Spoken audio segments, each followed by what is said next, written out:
Imagine carrying the weight of hundreds, even thousands, of people's problems, each one seeking comfort, guidance, and answers. Now, imagine not being able to show weakness, not being able to admit that you, too, are exhausted, that you, too, need help. This is the daily reality for many religious leaders. But what happens when the one who guides others begins to lose themselves? How does the pressure of leading a community affect the mental health of these leaders? Today, we are tackling a delicate but incredibly important topic: religious leaders and mental health.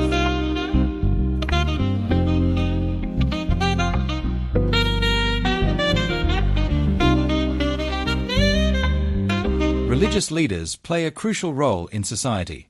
They offer counsel, provide spiritual guidance, listen to confessions, celebrate moments of joy, and offer comfort in times of pain. But behind the pulpit, the robes, the title of pastor, priest, rabbi, or any other spiritual leader, there is a human being, one with emotions, insecurities, and limitations. And here's the big question: who takes care of those who take care of others? Many leaders experience deep emotional struggles, yet they hesitate to seek help for fear of being judged, for fear of appearing weak, or even because they believe that faith alone should be enough to handle such challenges. In this video, we'll explore the struggles these leaders face, the impact of spiritual and social pressure on their mental health, and how we can help break this cycle of silent suffering.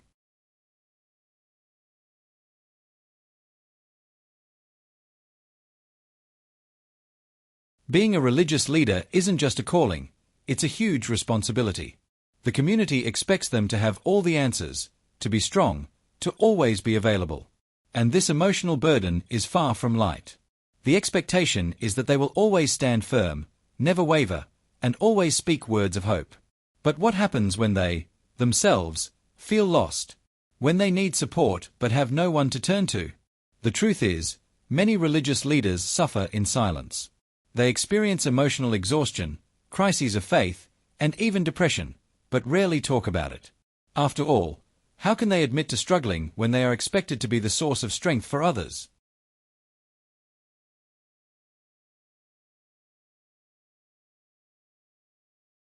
Religious leadership can be an incredibly lonely place.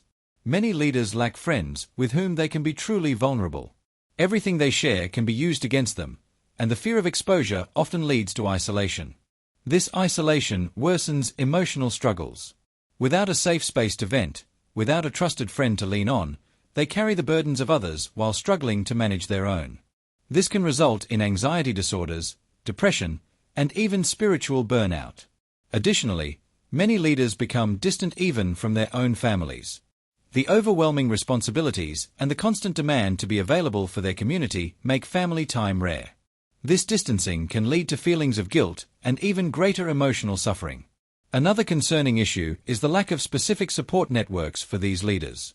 Unlike other professions, which often have institutional psychological supervision or support systems, many religious leaders have nowhere to turn when they face emotional crises. This lack of support can lead to the worsening of mental health struggles. To combat this loneliness, it is crucial to create safe spaces where leaders can openly share their difficulties without fear of judgment. Support groups, mentorship programs, and psychological counseling are some solutions that can help reduce isolation and promote a more balanced life. A religious leader's mental health does not only affect their personal life, it deeply impacts their family as well. Many feel overwhelmed, with little time for their children, spouse, or even themselves. The constant demands of the community can lead to family conflicts, emotional distance, and even divorce. The excessive workload and the lack of balance between ministry and personal life are major contributors to their psychological distress. When family members do not fully understand the emotional burden a leader carries, it can create further distance and isolation. It is essential that both leaders and their families learn to communicate openly and honestly, fostering an environment of mutual support. Small changes in daily routines, such as setting aside time for family and engaging in leisure activities, can make a significant difference in emotional well-being.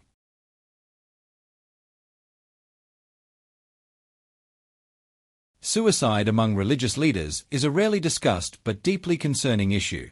The weight of responsibility, the loneliness of the role, and the pressure to be infallible can push many to the brink of despair. Tragically, there have been cases of pastors, priests, and other religious leaders who, seeing no way out of their suffering, took their own lives.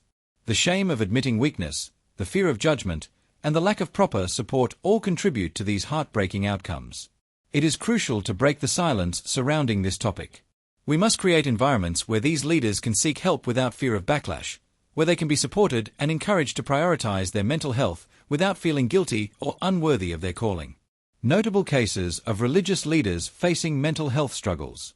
Pastor Andrew Stokline. In 2018, the pastor of Inland Hills Church in the U.S. battled depression and anxiety. Despite sharing his struggles, he ultimately took his own life, sparking conversations about the mental well-being of religious leaders. Pastor Jorid Wilson. An advocate for mental health awareness, Jorid often spoke about his struggles with depression and led suicide prevention initiatives. In 2019, he tragically took his own life, shocking the Christian community and highlighting the urgent need for leader support. Father Patrick Fernandez. In 2019, this Brazilian priest began experiencing severe symptoms of depression and exhaustion. He sought professional help and has since become a strong advocate for psychological care within churches. For a long time, seeking psychological help was seen as unnecessary within religious communities. Many believed that faith alone should be enough to handle any problem. Fortunately, this mindset is changing. More and more religious leaders are beginning to understand that therapy and faith are not enemies. On the contrary, taking care of the mind is just as important as taking care of the spirit. And when a leader is emotionally well, they can serve their community more effectively. Another crucial point is that leaders who seek therapy can become positive role models for their followers. When a spiritual authority figure demonstrates that seeking help is normal and necessary, the community is more likely to follow that path, reducing stigma and fostering a healthier environment.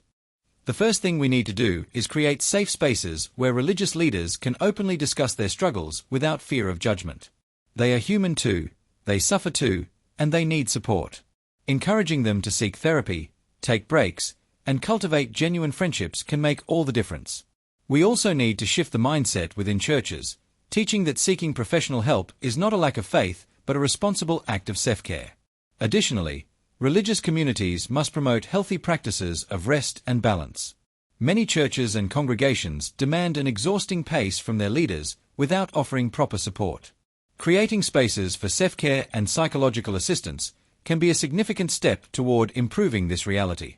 Religious leaders are essential to their communities, but they also need to be cared for. If you know someone who is overwhelmed, encourage them to seek help. And if you are a leader feeling this way, know that you are not alone. Seeking support is not a sign of weakness but of strength. Mental health must be a priority within religious communities. When a leader is emotionally balanced, they can fulfill their mission with greater love and dedication. Breaking the stigma around therapy and psychological care is essential to ensuring that these leaders remain strong and healthy. Furthermore, religious institutions must provide adequate support for their leaders, fostering spaces of care and well-being. Creating a culture of understanding and support can save lives and strengthen the spiritual journey of all. If this video resonated with you, share it with others. Leave a like, subscribe to the channel, and turn on notifications so you don't miss any content. And hey, there's another incredible video waiting for you. It's on the screen right now. See you next time.